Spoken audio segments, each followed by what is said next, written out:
Gracias, Virgilio. Yo creo que las intervenciones, más que preguntas, fueron muy positivas todas, y junto con las exposiciones que me sucedieron, coincidimos todos en el tema del neoliberalismo. El neoliberalismo visto como el punto de partida de esta irracionalidad que estamos viviendo, y yo lo que quiero invitarnos a pensar es cómo el neoliberalismo no es un proyecto económico. Eso es crucial que entendamos. El neoliberalismo no es un proyecto tecnocrático, racional, económico. El neoliberalismo en particular es un proyecto político. Y por eso es que es tan central este tipo de estudios de crítica de la economía política, es decir, del rol de las instituciones y en particular de la institución más preponderante, que es el Estado, el rol del Estado para reagendar, para rearticular, para forjar los intereses que van a ser los verdaderos beneficiarios. El Estado en otro momento, el Estado no neoliberal, en otro momento, auspició, benefició otros intereses, quizás no los mejores, pero eran otros intereses, no los intereses que está hoy auspiciando, apapachando, articulando el Estado neoliberal, que son los intereses más depredadores, el rentismo, el financierismo, el corporativismo, incluso ya decía el doctor y lo sabemos todos, de corporaciones extranjeras, es decir, ya el Estado incluso recibe aquí a Donald Trump como candidato a que nos pisotee la bandera.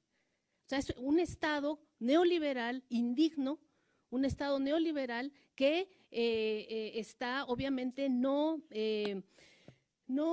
auspiciando, defendiendo y protegiendo el interés ni nacional, ni económico, ni siquiera tecnocrático, repito, ya no está jugando a favor ni siquiera de la racionalidad económica capitalista.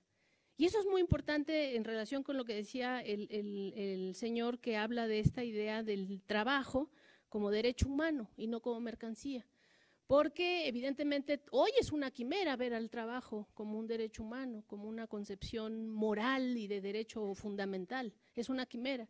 Pero ya quisiéramos que fuera vista de forma racional, económica, como una mercancía. Hoy ni siquiera es una mercancía nuestro trabajo, el trabajo, por estas comparativas que nos da el doctor y que además sufrimos en la bolsa todos y cada uno de nosotros. Un salario mínimo en los niveles que estamos, el salario mínimo de Honduras, de Nicaragua y de El Salvador es más digno en comparación con sus necesidades de subsistencia que este salario que tenemos tan inmoral y oprobioso en México. Entonces ahí ya estamos viendo que de hecho el salario ya ni siquiera es una mercancía, porque una mercancía tiene un valor justo. O sea, la magia del capitalismo es que además de que se intercambien los valores justos, hay una ganancia extra, que no es el valor, es el plusvalor. Pero aquí no se están metiendo con nuestro plusvalor nada más, ojalá, se están metiendo con el valor mismo de ese salario. Y eso es algo muy oprobioso y eso es algo que tiene que ver con que el neoliberalismo es sobre todo un juego de poder y de lo que decía Marx, también hay que decirlo, una lucha de clases directamente. Eso no significa que tomemos las armas los trabajadores y cortemos cabezas de los capitalistas. Al contrario, de hecho estamos en un momento tan grave, tan oprobioso como nación, con Estados Unidos pisoteándonos la moral, la cabeza, la historia, que ya es un asunto de unidad de clases.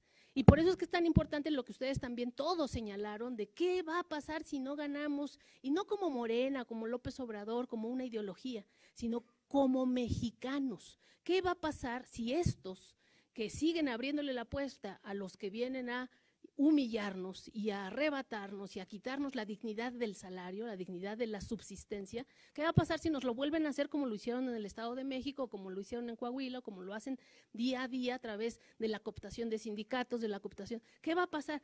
Pues estoy de acuerdo, es la apocalipsis realmente en términos es la última oportunidad institucional, política, legal, pacífica para recuperar el timón y reempezar. Y decir, vámonos Honduras, quiero alcanzarte Honduras, quiero alcanzarte Nicaragua, quiero alcanzarte El Salvador. O sea, paisitos que no tienen los recursos ni la historia en términos de luchas sociales que tenemos nosotros, el petróleo, la minería, el trabajo, la honradez, porque somos un pueblo honrado y la honradez que tenemos, ellos ya la quisieran, nosotros la tenemos y no estamos a esos niveles. Entonces sí tenemos que tener mucha conciencia de que es una pugna política, una lucha política, no es de clases hoy, porque es de unidad de las clases, precisamente para ponerle un alto a esta esclavitud de la deuda, en la cual estos funcionarios pues están cavando su propia tumba, lo están viendo, pues ahí están las encuestas, están cavando su propia tumba porque no salen de la mentira, no salen de la corrupción. Yo ya no les voy a leer la carta, pero sí las invito a que lean esta carta abierta al señor Carlos Slim, que hacen estos campesinos de Atenco, que ellos han sufrido y padecido, ya saben, desde Fox o incluso antes, esta tontería de quererles construir un aeropuerto, arrebatándoles vida, arrebatándoles dignidad, no solo economía, no solo recursos, no solo el lago, sino es una historia muy profunda de luchas. Ellos sí lo sitúan pues, claramente dentro del asunto del neoliberalismo, dentro del asunto de la dignidad moral que tienen, de sus muertos. Hubo muertos, como ustedes saben, en la rebelión de Atenco, pero sí es importante tener mucho optimismo de que se están descarando muy claramente. Ya el hecho de que salga tenga que salir el señor Carlos Slim a dar la conferencia de prensa y a tronar los dedos a las fuerzas políticas de que nos tienen que parar a los mexicanos que queremos un cambio, que no queremos lo mismo, es muy bueno porque genera esa conciencia. También es que tenemos que tener muy claro que sí nos han engañado, que aparte del fraude, de la cooptación, de la represión, sí hubo muchos engaños en las décadas pasadas. Y hoy yo creo que ya no hay engaños. Hoy de veras solamente ni un ciego, ni un sordo, ni nadie podría volver a votar por esta esclavitud de la deuda, por esta esclavitud del neoliberalismo. Muchas gracias.